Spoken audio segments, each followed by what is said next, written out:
untuk bisa bersekutu bersama-sama dengan Tuhan walaupun masih di rumah masing-masing. Gak apa-apa. Sebentar lagi kita akan mulai ibadah kita, tapi sebelumnya kita mau saat teduh sejenak. Mari kita bersaat teduh sejenak. Ibrani 10 ayat 22 sampai 23 berkata, "Karena itu marilah kita menghadap Allah dengan hati yang tulus ikhlas dan keyakinan iman yang teguh, oleh karena hati kita telah dibersihkan dari hati nurani yang jahat. Marilah kita teguh berpegang pada pengakuan tentang pengharapan kita, sebab Ia yang menjanjikannya setia."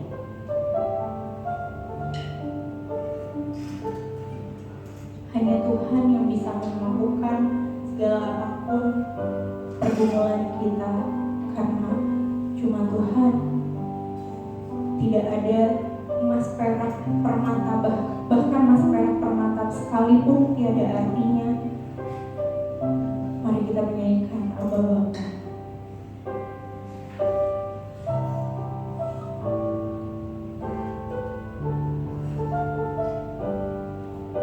Abba Bapa, mari kita menyanyikan dengan hati yang tulus. Abba Bapa,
menyampaikan isi yang akan Kau berikan kepada kami, yang akan Kau katakan kepada kami pada hari ini ya Tuhan.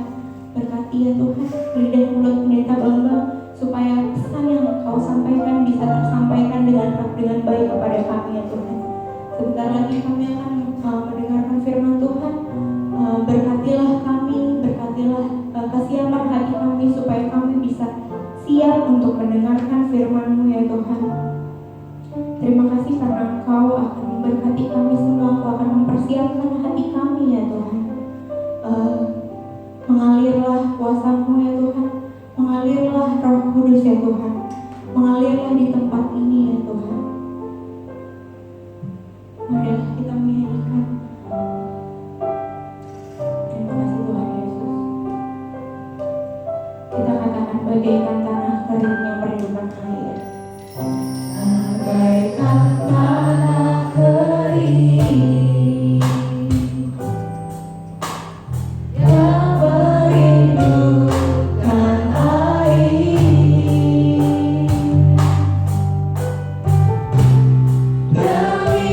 demikianlah jiwaku haus akan Engkau.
Shalom. Mari kita menggunakan diri dalam Tuhan. Kita bersatu di dalam doa. Allah Bapa, inilah kami. Tuhan Yesus, berbicara kepada kami saat ini, supaya kami diubahkan oleh Engkau ya Tuhan, baik dalam pikiran, perkataan, perbuatan kami, bahkan apapun yang kami alami dalam kehidupan ini, tidak terlepas dari pantauan ya Tuhan. Itu sebabnya biarlah pagi ini menjadi hari yang sangat istimewa, karena Tuhan mengizinkan kami untuk berjumpa dengan Engkau di dalam ibadah pada saat ini, baik di gereja maupun di rumah-rumah jemaat-Mu. Berkuasalah atas mereka Tuhan, urapi dengan kuasa-Mu sehingga semua yang kami dengarkan dari kebenaran firman Tuhan adalah apa yang menjadi isi hati-Mu. Terima kasih Bapa, terima kasih Tuhan Yesus. Inilah doa kami di dalam berkat nama kami mengucap syukur dan berdoa. Haleluya, amin. Bapak Ibu serta saudara-saudaraku yang dikasihi oleh Tuhan Yesus, kebenaran firman Tuhan pagi hari ini diambil dari Titus pasal 2 ayat 11 sampai dengan ayat yang ke-14. Saya memberikan judul khotbah saya pada saat ini adalah muliakan Tuhan dalam hidupmu. Saudara-saudaraku, menjadi pertanyaan bagi banyak orang adalah mengapa Allah datang ke dunia? Mengapa Allah datang ke dunia? Mari kita sadari bahwa dunia tidak terlepas dari kuasa si jahat. Dunia berada di bawah kekuasaan si jahat. Kita tidak perlu terkejut ketika kita melihat orang-orang di sekitar kita, bagaimana pedihnya kehidupan ini, penderitaan.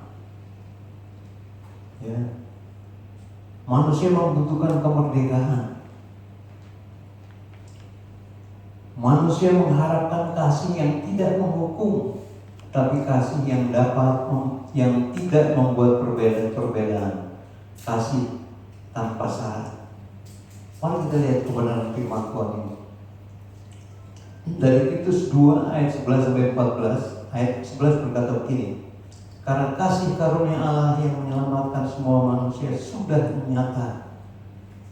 Ia mendidik kita supaya kita meninggalkan kefasikan dan keinginan-keinginan duniawi, dan supaya kita hidup bijaksana di dunia sekarang ini, dengan menantikan penggenapan pengharapan kita yang penuh bahagia dan pernyataan kemuliaan Allah yang maha besar dan juru selamat kita Yesus Kristus, yang telah menyerahkan dirinya bagi kita untuk membebaskan kita dari segala kejahatan dan untuk menguduskan bagi dirinya suatu umat kepunyaannya sendiri yang rajin berbuat baik. Mari kita garis bawahi bahwa Dia datang ke dalam kehidupan kita karena Dia ingin menguduskan kita. Kita dijadikan umat miliknya sendiri. Ya. Mari kita lihat. Ini adalah penggenapan membuat para nabi. Titus mengatakan begini: karena kasih karunia Allah yang menyelamatkan semua manusia sudah nyata. Sebab Allah mendamaikan dunia dengan dirinya oleh Kristus dengan tidak memperhitungkan pelanggaran mereka. Jadi kalau Allah hitung-hitungan dengan kita, sebetulnya tidak layak kita untuk menjadi miliknya. Sebetulnya tidak layak kita hidup di dalam dunia ini, karena dunia dipenuhi oleh kejahatan. Tetapi karena kasih karunia yang luar biasa, Dia datang ke dalam dunia untuk mencari saudara dan saya. Ya. Mari kita lihat dalam 2 Korintus 5 ayat 19a, sebab Allah mendamaikan dunia dengan dirinya oleh Kristus dengan tidak memperhitungkan pelanggaran mereka. Jadi saudara-saudaraku, banyak pelanggaran dan kejahatan yang kita lakukan dalam kehidupan kita secara tidak sadar ataupun kita sadari itu. Dan Allah mendamaikan dirinya dengan kita.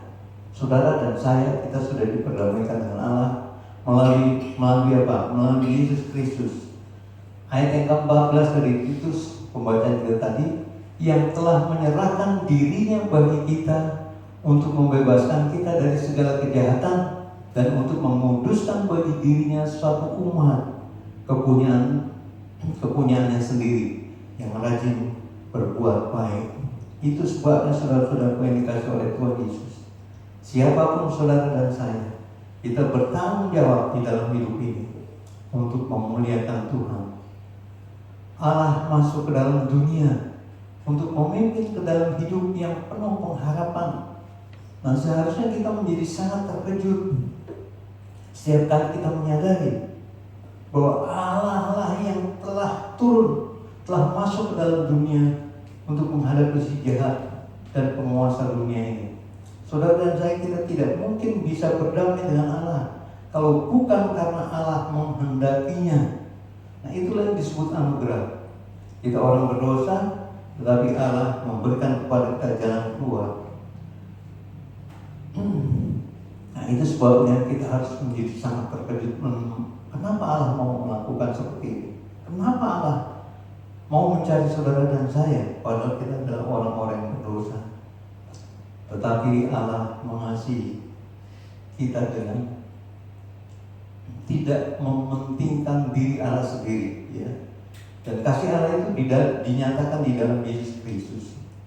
Ini merupakan nubuatan dari Yesaya pasal 11 ayat yang ke-10 yang ditulis oleh Rasul Paulus, diingatkan kembali kepada kita bahwa taruh dari Isai akan terbit dan dia akan bangkit untuk memerintah bangsa-bangsa, dan kepadanya lah bangsa-bangsa menaruh harapan. Jadi Rasul Paulus ingin menolong kita untuk melihat secara jelas bahwa Tuhan Yesus yaitu taruh, yang dikatakan bahwa taruh dari Isai akan terbit dan dia akan bangkit untuk memerintah bangsa-bangsa, dan kepadanya lah bangsa-bangsa akan menaruh harapan. Walaupun dia dikatakan sebagai anak haram, ya, ada orang yang mengatakan Yesus adalah anak haram karena dia tidak punya bapak, dia hanya punya ibu. Siapa yang jadi bapaknya? Nah, itu sebabnya saudara-saudaraku, jangan salah. Ketika dia datang, dia akan mengubah kehidupan kita, kehidupan dunia ini, supaya setiap orang benar-benar melihat bahwa kuasa Allah telah dinyatakan dalam Yesus Kristus. Yesus meninggalkan kemuliaannya di surga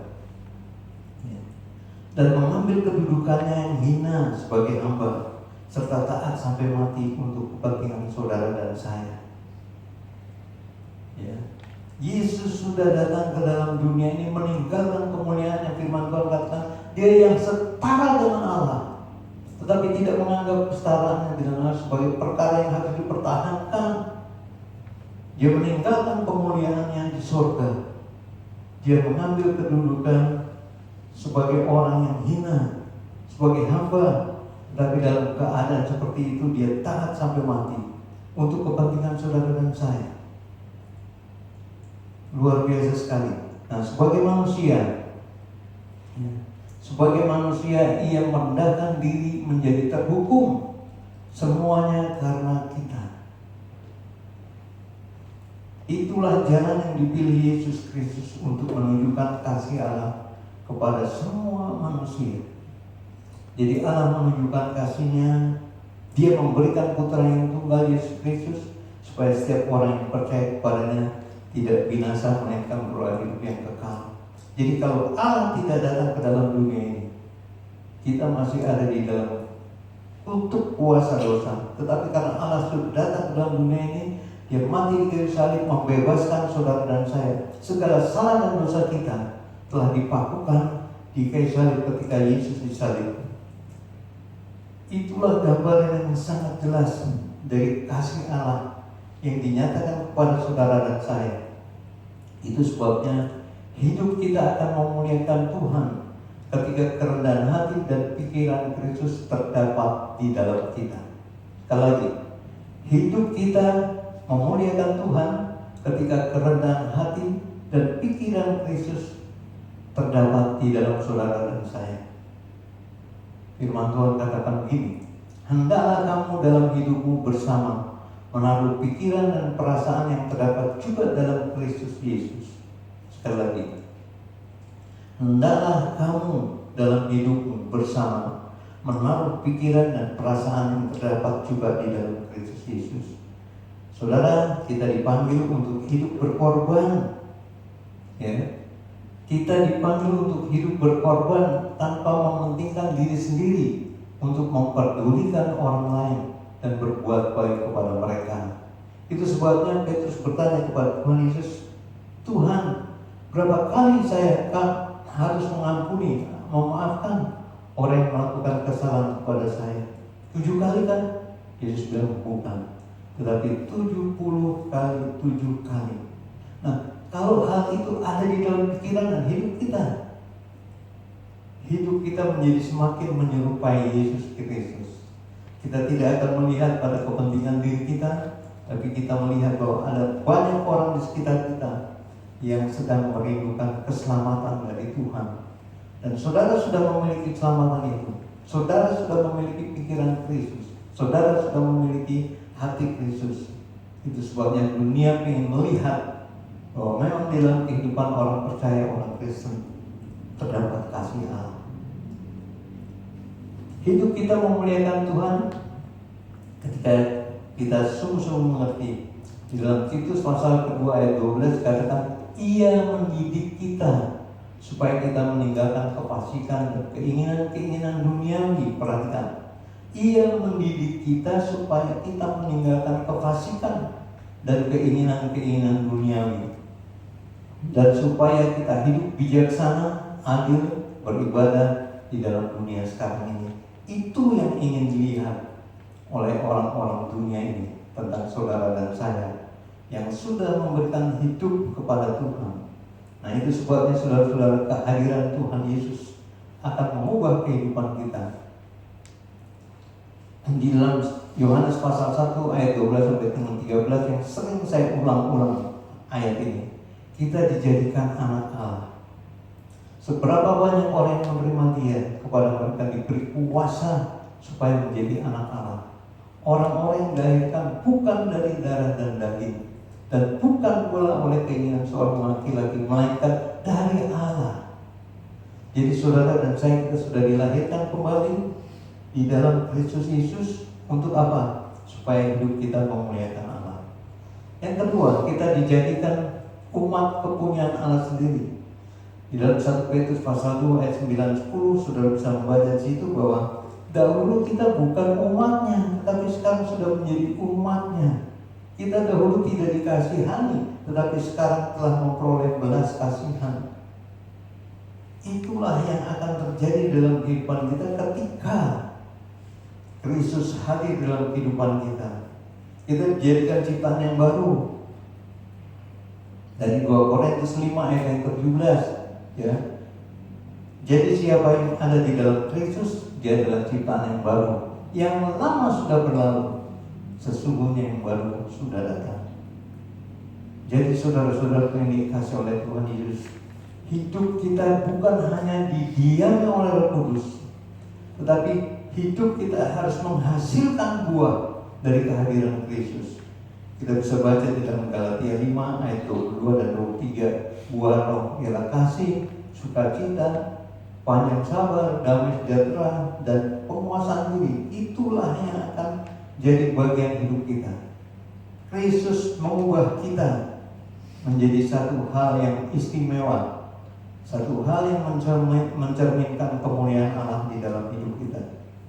Ya, Allah melakukan semuanya ini untuk apa? Ya, Allah melakukan ini supaya kita dapat mendekat. Di dalam Yohanes 1 ayat yang pertama, Rasul Yohanes menuliskan gini, apa yang telah ada sejak semula, yang telah kami dengar, yang telah kami lihat dengan mata kami, yang telah kami saksikan, dan yang telah kami raba dengan tangan kami tentang firman hidup Itulah yang kami tuliskan kepada kamu. Jadi cerita tentang Yesus Kristus itu bukan khayalan, bukan legenda. Banyak legenda-legenda di dalam dunia ini, seperti maling kundang, ya, Nyai Roro Kidul, segala macam, ya. Itu khayalan, itu tidak benar-benar ada. Tetapi ini benar-benar nyata, karena murid-murid sudah melihat dia, sudah mendengar dia, sudah meraba dia, ya. Dan itulah yang dituliskan kepada saudara dan saya.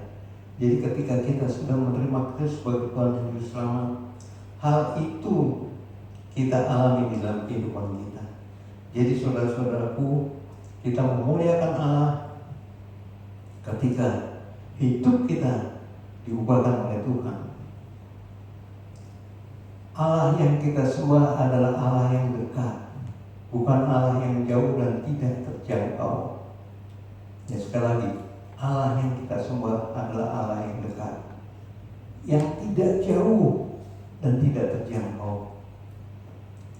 Allah yang dapat merasakan penderitaan dan kesesakan kita, karena dia pernah menjadi seperti kita. Jadi Allah yang kita sembah di dalam Yesus Kristus itu Allah yang pernah datang ke dalam dunia ini dalam pribadi Kristus. Itu sebabnya dia tahu persis bagaimana kelaparan, dia tahu persis bagaimana godaan untuk bisa menunjukkan bahwa kita adalah orang yang luar biasa salehnya, ya. Tetapi di dalam Tuhan Yesus Kristus itu tidak pernah terjadi seperti itu. Allah merasakan penderitaan kita karena dia pernah menjadi seperti kita.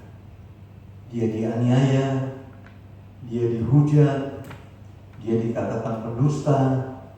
Itu sebabnya dia mati di kayu salib juga karena kedegilan hati manusia. Manusia yang tidak percaya kepada Kristus sampai dengan saat ini mengejek, mengolok-olok Tuhan Yesus, mengolok-olok kita. Kita dihambat, tetapi kita tetap harus mengasihi. Saudara-saudara yang dikasihi oleh Tuhan Yesus Kristus, perkara yang ketiga, Allah menjadikan kita bagian dari kasih-Nya. Jadi Yesus itu penggenapan nubuat para nabi. Nah, yang kedua, ketika kita memuliakan Dia, ya, artinya menghadirkan Dia dalam kehidupan kita. Hidup kita diubah oleh Tuhan, ya. Hidup kita diubah oleh Tuhan. Kita menjadi sama seperti Kristus, ya. Allah adalah tempat, firman Tuhan yang saya kutip dari Roma 15 ayat yang ke-13 dari bahasa Indonesia sehari-hari, dikatakan begini: Allah adalah tempat kalian berharap.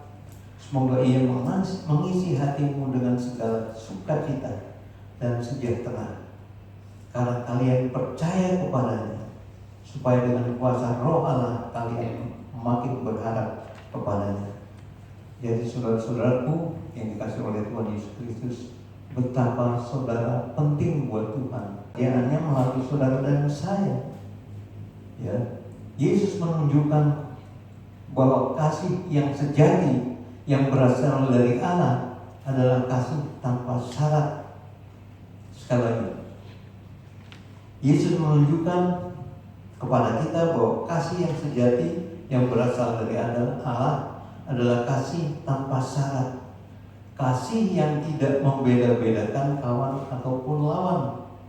Kasih yang merangkul semua orang. Itu sebabnya ketika kita dianiaya, kita diperlakukan secara tidak adil, kita hanya terus berdoa dan berharap pada Tuhan. Kita tidak disuruh untuk membalas, ya. Kita tidak disuruh untuk membalas, tetapi kita disuruh, diperintahkan supaya apa? Mendoakan orang yang menganiaya kita, memintakan berkat dari Tuhan supaya orang yang menganiaya kita itu diberkati oleh Tuhan. Sangat bertolak belakang dengan apa yang diinginkan oleh manusia oleh manusia duniawi. Ketika dia dianiaya, dia balas menganiaya. Dia berusaha untuk membalas dendam, tetapi tidak demikian dengan Allah yang kita sembah di dalam Tuhan Yesus Kristus. Dan Yesus mengundang kita untuk berusaha agar kasih yang seperti ini, ya, kasih tanpa syarat, dapat dilihat di dalam kehidupan kita. Pertanyaannya adalah, sudahkah kasih Allah menyelimuti saudara? Sudahkah Anda bisa melakukan seperti yang dikehendaki oleh Tuhan? Bahwa Allah ingin melakukan yang terbaik segala sesuatunya, Allah ingin melakukannya di dalam saudara dan saya. Karena kita sudah menjadi milik punyanya. Bahkan firman Tuhan katakan bahwa Roh Allah diam di dalam kamu. Tidak tahukah kamu bahwa tubuhmu itu adalah bait Allah? Roh Allah diam di dalam kita. Roh Allah diam di dalam saudara. Nah, kalau Roh Allah diam di dalam saudara, kalau Roh Allah tinggal di dalam kehidupan saudara dan saya, kita pasti akan melakukan seperti yang Tuhan Yesus lakukan. Ketika dia dianiaya, ketika dia diludahi, ketika dia harus mengalami penderitaan, bahkan ujung-ujungnya dia mati di kayu salib, membawa dosa-dosa saudara. Dan dia melihat orang yang menganiaya dia, dan dia melihat orang-orang yang menista dia. Dia menjadi tontonan ketika dia terpaku di kayu salib. Tetapi apa yang dikatakan oleh Tuhan Yesus? Dia tidak berkata, Bapa, hajar mereka, balas mereka. Tetapi apa yang dikatakan oleh Tuhan Yesus? Bapa, ampunilah mereka, karena mereka tidak tahu apa yang mereka perbuat. Jadi saudara-saudaraku, kasih yang seperti itulah kasih yang ingin dilihat oleh dunia ini, ada di dalam kehidupan saudara dan saya. Kasih yang tidak membeda-bedakan, tapi kasih yang tanpa syarat.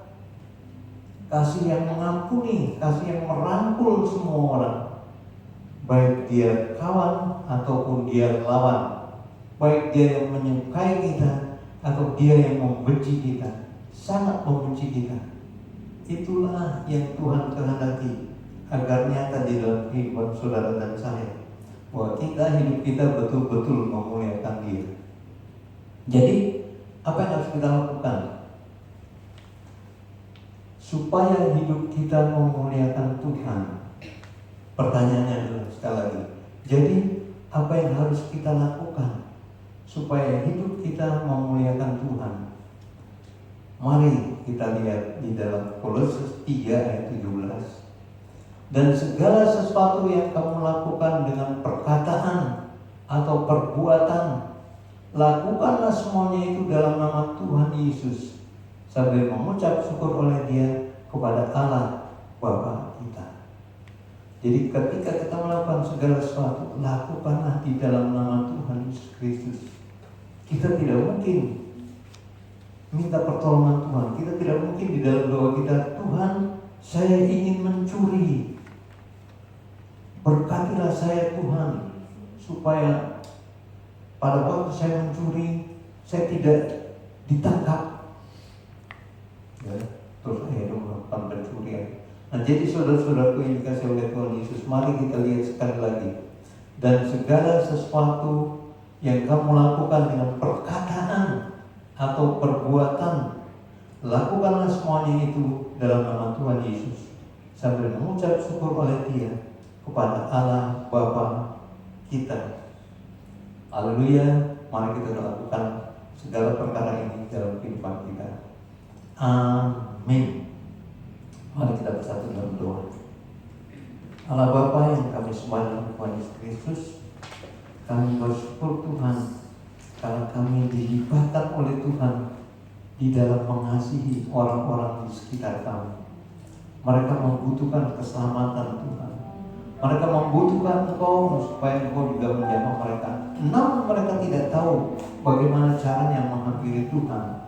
Itu sebabnya kita, saudara dan saya, kita dipakai oleh Tuhan untuk bisa mencerminkan kehidupan Kristus yang penuh dengan pengampunan, kehidupan Kristus yang mengasihi tanpa syarat terdapat di dalam kehidupan saudara dan saya. Tuhan, kami tidak mampu untuk melakukan ini, tapi kami percaya bahwa Engkau akan bekerja di dalam kehidupan kami. Itu sebabnya kami sadar Tuhan bahwa Allah turut bekerja di dalam segala perkara untuk mendatangkan kebaikan bagi setiap orang yang mengasihi Allah, yang terpanggil sesuai dengan rencana Allah.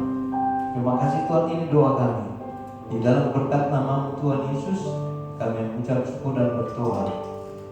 Haleluya. Amin. Tiba saatnya untuk memberikan yang terbaik kepada Tuhan melalui persembahan. Lukas 6 ayat 38 berkata, "Berilah dan kamu akan diberi suatu takaran yang baik, yang dipadatkan, yang diguncang, dan yang tumpah keluar akan dicurahkan ke dalam rimbaanmu, sebab ukuran yang kamu pakai untuk mengukur akan diukurkan kepadamu." Mari kita berdoa. Allah, terima kasih, kami sangat bersyukur Tuhan atas semua berkat yang Tuhan Kau berikan kepada kami. Tuhan, sungguh tak terhitung berkat yang Kau berikan. Kau telah berikan kami makanan, rumah, keluarga, pekerjaan, sekolah. Tuhan, pada saat ini Tuhan, kami dengan rendah hati Tuhan menghampiri tatamu, mempersembahkan sebagian dari berkat-Mu Tuhan yang telah kami terima. Kiranya persembahan saat ini Tuhan boleh menyenangkan hati Tuhan, boleh untuk memuliakan nama-Mu.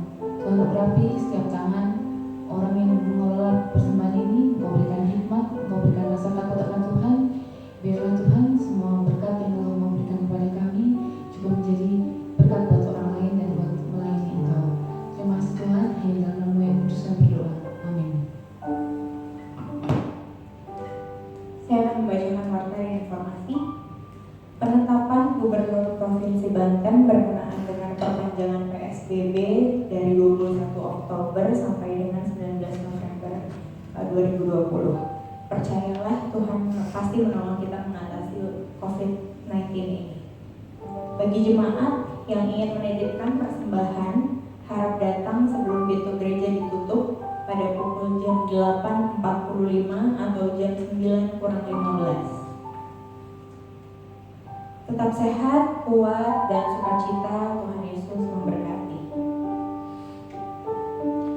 Kita akan masuk ke dalam doa pengembalaan dan berkat. Mari kita mempersiapkan hati kita dengan segala pergumulan, karena hanya Tuhan Yesus, Juru Selamat kita, yang sanggup menolong kita.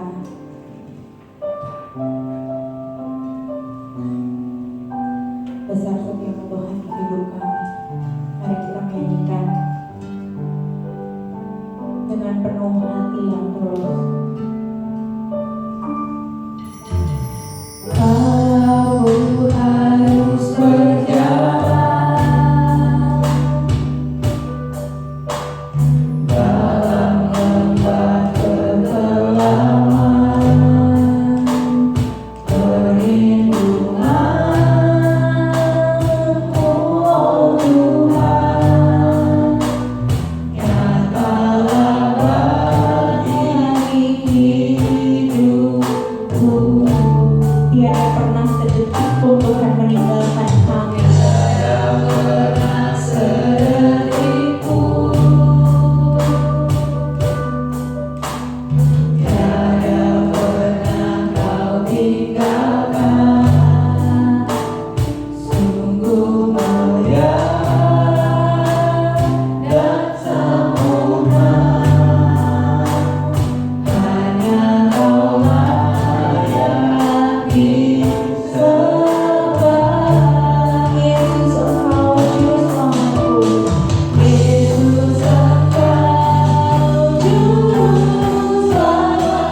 Engkau adalah Allah yang setia.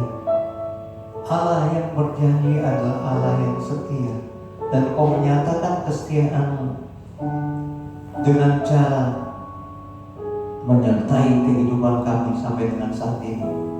Itu sebabnya kami senantiasa mengucap syukur bahwa kami adalah orang-orang yang Tuhan pilih untuk dapat bersama-sama dengan Tuhan dan keluarga-keluarga Tuhan yang ada di gereja-gereja, baik denominasi apapun, yang percaya kepada Tuhan, mereka diberkati oleh Engkau. Itu sebabnya kami juga percaya Tuhan bahwa Engkau juga sedang menolong bangsa dan negara kami. Walaupun saat ini, walaupun di daerah tempat kami tinggal ada orang-orang yang terpapar COVID-19 ini, tapi kami percaya Tuhan, Engkau akan terus mengurapi dan memberkati kami. Namun demikian, kami juga terus berdoa untuk saudara-saudara kami, hamba-hamba Tuhan yang saat ini harus tinggal di rumah, baik di rumah atau di rumah sakit karena terpapar COVID-19 ini. Kami serahkan mereka ke dalam tangan kasih karunia-Mu ya Tuhan. Kami teringat akan pendeta Bambang Heru yang harus cuci darah dan kondisinya juga sudah sangat kritis. Tapi Engkau menjamah dia. Engkau memulihkan kehidupannya walaupun saat ini sedang dalam pemulihan. Tapi kami melihat bahwa tangan kasih karunia Tuhan melalui para dokter dan perawat sudah menjamah dia. Demikian juga dengan Pendeta Sujilan, kami doakan biar Tuhan menolong dan memberkati, karena satu keluarga ini terpapar COVID-19. Namun ada dari mereka yang sudah boleh disembuhkan oleh Tuhan. Itu sebabnya kami terus berdoa. Mungkin ada orang-orang lain atau teman-teman kami dari gereja manapun yang sekarang juga sedang menderita untuk pemulihan dari COVID-19 ini.